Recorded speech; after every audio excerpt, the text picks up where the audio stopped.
Hello friends, welcome to my channel Rai astrology. आज हम बात करेंगे तुला लग्न के नवंबर माह के फलादेश के बारे में। जैसे कि आप स्क्रीन पर देख सकते हैं, ये तुला लग्न की कुंडली है। तो आप भी अपनी कुंडली चेक कर सकते हैं। अगर आपकी कुंडली में पहले भाव में 7 नंबर लिखा है, इसका मतलब आप तुला लग्न के जातक हैं। अब देखिए, मैं आपके पर्सनल कुंडली के ग्रहों की स्थिति तो नहीं जानती, इसलिए ये फलादेश ग्रहों के गोचर के आधार पर है। 9 ग्रहों में से कुछ ग्रह ऐसे हैं जो लंबी अवधि तक एक ही राशि में गोचर करते हैं, जैसे कि शनि, गुरु ग्रह, राहु और केतु। शनि एक ही राशि में 2.5 साल गोचर करते हैं, गुरु 1 साल और राहु और केतु 1.5 साल। कुछ ग्रह ऐसे होते हैं जो बहुत फास्ट मूव करते हैं, जैसे कि चंद्रमा, जो कि हर 2.25 दिन पर अपनी राशि परिवर्तन करते हैं। इस माह के फलादेश के लिए हम उन ग्रहों पर फोकस करेंगे जो कि इस माह पर राशि परिवर्तन करने वाले हैं। जैसे कि मंगल गोचर करेंगे कर्क राशि में 20 अक्टूबर से लेकर 20 जनवरी तक। सूर्य गोचर करेंगे तुला राशि में 17 अक्टूबर से 15 नवंबर तक। उसी तरह शुक्र और बुध भी इन राशियों में गोचर करेंगे इस अवधि में। तो सबसे पहले शुरू करते हैं मंगल से। यहां मंगल है दशम भाव में, दूसरे और सप्तम भाव के स्वामी होकर। यहां पर मंगल है अपनी नीच राशि में, इसलिए शुभ प्रभाव देने में असमर्थ है। क्योंकि मंगल आपके दशम भाव में है, करियर और प्रोफेशन के स्थान पर, और मंगल जाने जाते हैं अपनी नेतृत्व की क्षमता में, लीडरशिप क्वालिटी में। तो आप तो अपना काम अच्छे से करेंगे, लेकिन कार्यस्थल पर कोलीग्स के साथ, बॉस के साथ कोई आर्ग्यूमेंट और कॉन्फ्लिक्ट हो सकता है। मंगल अपनी जो 7वीं दृष्टि है वो चौथे स्थान पर डाल रहे हैं, तो पारिवारिक कलह भी हो सकता है। लेकिन जो लोग प्रॉपर्टी या लैंड खरीदना चाहते हैं, उन्हें अभी संभल कर और एनालाइज करके तब आगे बढ़ना चाहिए। वाहन भी तेज ना चलाएं, क्योंकि एक्सीडेंट के भी चांसेस हो सकते हैं। धन की हानि हो सकती है। अगर कोई फैमिली बिजनेस करते हैं तो वहां भी आपको लॉस हो सकता है। जीवन साथी के करियर में या उनके वर्क प्लेस में भी कोई कॉन्फ्लिक्ट की स्थिति बन सकती है। तो इसके उपाय में मैं ये बोलूंगी कि मंगल ग्रह है कारक ऊर्जा के, एनर्जी के। तो आपको डेली एक्सरसाइज करनी चाहिए, जिमिंग करनी चाहिए, ताकि जो एनर्जी है वो आपकी सही डायरेक्शन में लगे। और जो लोग एक्सरसाइज नहीं कर सकते, आप डेली हनुमान चालीसा का पाठ करिए। अब बात करते हैं सूर्य की। तो सूर्य आपके लग्न में गोचर कर रहे हैं 17 अक्टूबर से लेकर 15 नवंबर तक। और यहां पर सूर्य है अपनी नीच राशि में, 11वें भाव के स्वामी होकर। तो आपको सोशल सर्कल या फ्रेंड्स जो हैं आपके, वो आपके व्यक्तित्व पर, पर्सनालिटी पर बहुत प्रभाव डालते हैं। इसलिए जो आपकी जो संगति है उसको आप ध्यान से चुनिए। आपको स्वास्थ्य संबंधी परेशानी भी हो सकती है, कोई बोन्स रिलेटेड या हार्ट रिलेटेड। इसलिए ध्यान रखें, और थोड़ी सी भी समस्या होने पर तुरंत डॉक्टर की सलाह लें। क्योंकि यहाँ पर सूर्य तो नीच के हैं ही, और मंगल की चौथी दृष्टि भी आपके ऊपर पड़ रही है, तो स्वास्थ्य जो है आपका वो प्रभावित हो सकता है। अब सूर्य ग्रह है ईगो के कारक, तो इसलिए सूर्य की जो सप्तम दृष्टि है वो आपके वैवाहिक स्थान पर पड़ रही है। इसलिए जीवन साथी के साथ भी कुछ ईगो क्लैश हो सकता है। और सप्तम भाव जो है वो बिजनेस पार्टनरशिप का भी होता है। तो अगर बिजनेस करते हैं आप पार्टनरशिप में, तो वहां पर भी कुछ ईगो क्लैशेस हो सकते हैं। इसके उपाय में मैं आपको ये बोलूंगी कि डेली सूर्य भगवान को जल चढ़ाएं। अब बात करते हैं शुक्र ग्रह की। शुक्र ग्रह हैं आपके तीसरे भाव में, और गोचर करेंगे 7 नवंबर से लेकर 1 दिसंबर तक। यहाँ पर शुक्र है अपनी सम राशि में, लग्न और 8th भाव के स्वामी होकर।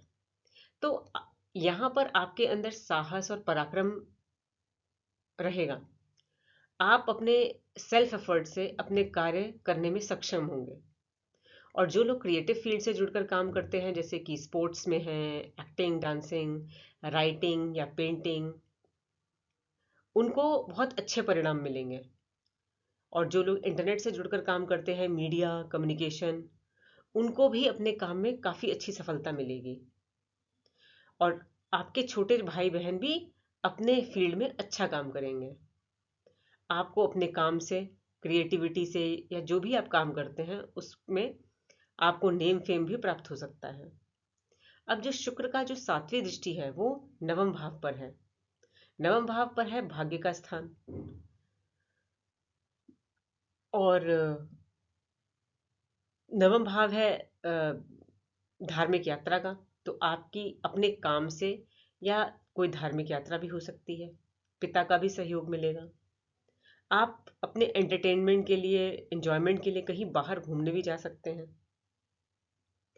अब क्योंकि शुक्र 8th भाव का भी स्वामी है, तो आप कोई सीक्रेट सब्जेक्ट में इंटरेस्ट लेंगे, या कोई सीक्रेट सब्जेक्ट है जैसे कि ज्योतिष है, या रिसर्च करते हैं आप, ऑडिट है, तो आप कुछ सीक्रेट इंफॉर्मेशन मीडिया के थ्रू शेयर कर सकते हैं। अब बात करते हैं बुध ग्रह की। तो बुध ग्रह आपके गोचर करेंगे दूसरे भाव में 30 अक्टूबर से लेकर 3 जनवरी तक। यहाँ पर है बुध अपनी सम राशि में, और स्वामी है 9वें और 12वें भाव के। तो आप यहाँ पर दूसरों को कोई धार्मिक शिक्षा दे सकते हैं, या अपनी शिक्षा के बल पर भी धन कमा सकते हैं। बुध एक बिजनेस प्लैनेट है, तो अगर आप कोई फैमिली बिजनेस रन कर रहे हैं, या विदेश से जुड़कर कोई काम करते हैं, व्यापार करते हैं, तो आपको प्रॉफिट मिलेगा। बुध की जो 7वीं दृष्टि है वो 8th हाउस पर है। तो आपको कोई अचानक से कोई धन लाभ हो सकता है, कोई पैतृक संपत्ति मिल सकती है, या कोई एफडी मैच्योर हो सकती है। तो आपको अचानक धन लाभ हो सकता है। अगर आप योगा या मेडिकेशन जैसी फील्ड से जुड़े हैं, तो आप दूसरों को ये प्रैक्टिस करवा के धन भी अर्जित कर सकते हैं।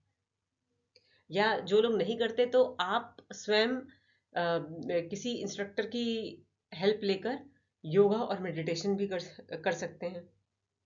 दूसरा भाव हमारे खान पीने का भी है, तो इसलिए मैं बोलूँगी कि आप अपने खाने पीने का ध्यान रखिए, क्योंकि अगर आपने ध्यान नहीं रखा तो कोई डाइजेशन रिलेटेड प्रॉब्लम भी हो सकती है। अब बात करते हैं गुरु ग्रह की। तो गुरु ग्रह आपके अष्टम भाव में गोचर कर रहे हैं। और खास बात यह है कि 9 अक्टूबर से 4 फरवरी तक गुरु वक्री रहेंगे, जिससे कि गुरु का जो बल है वो बढ़ जाता है। तो इसलिए वो उस भाव के रिजल्ट देने में, कई गुना रिजल्ट देने में सक्षम रहता है। और गुरु ग्रह अपने एक भाव पीछे के भी रिजल्ट देते हैं। तो जब गुरु आपके अष्टम भाव में है और ये गोचर करेंगे इस साल मई 2024 से लेकर एक साल तक, अगले साल मई 2025 तक, यहाँ पर गुरु ग्रह हैं आपके 3rd और 6th हाउस के लॉर्ड होकर। तो आपका इंटरेस्ट ज्योतिष जैसे सब्जेक्ट में बढ़ेगा, या रिसर्च में, ऑडिट जैसी फील्ड में आप काम कर सकते हैं। और अगर आप मीडिया कम्युनिकेशन फील्ड से जुड़े हैं, तो आपको इस दौरान सोच समझकर या एविडेंस के साथ बोलना चाहिए, अदरवाइज आप किसी दिक्कत में फंस सकते हैं। स्वास्थ्य का ध्यान रखें, कोई चोट या एक्सीडेंट हो सकता है, व्हीकल्स सावधानी से चलाएं। 6th हाउस है आपके डेली रूटीन का, तो रोग, ऋण, शत्रु का, तो कोई लंबे समय तक चलने वाला जो लोन है या हेल्थ इशू भी हो सकता है। अब जो गुरु की जो दृष्टि होती है वो एक ब्लेसिंग है। तो 5वीं दृष्टि आपके 12वें भाव पर पड़ रही है। तो आप इस एक साल के अंदर विदेश जा सकते हैं, या आपका जो कम्युनिकेशन है फॉरेन क्लाइंट से बढ़ेगा। आपके हॉस्पिटल के चक्कर भी लग सकते हैं, लेकिन ये भी हो सकता है कि आपकी फैमिली में कोई एडिशन होने वाला हो, किसी बच्चे का जन्म लेने वाला हो, इसलिए आप हॉस्पिटल के चक्कर लगा रहे हो। और जो लोग संतान के इच्छुक हैं उनके घर में भी कोई फैमिली एडिशन हो सकता है। गुरु की जो नवीं दृष्टि है वो चौथे भाव पर है, तो इस एक साल के अंदर आप कोई प्रॉपर्टी या लैंड में भी इन्वेस्ट कर सकते हैं, जो कि आपके लिए अच्छा है। तो ये थी जानकारी तुला लग्न के नवंबर माह के फलादेश के बारे में। तो अगर आपको मेरा वीडियो अच्छा लगा हो तो आप इसे लाइक करें, शेयर करें और सब्सक्राइब भी करें, ताकि जब भी मैं कोई नया वीडियो डालूं तो आपके पास ऑटोमेटिक अपडेट आ जाए। आज के लिए इतना ही। Thank you.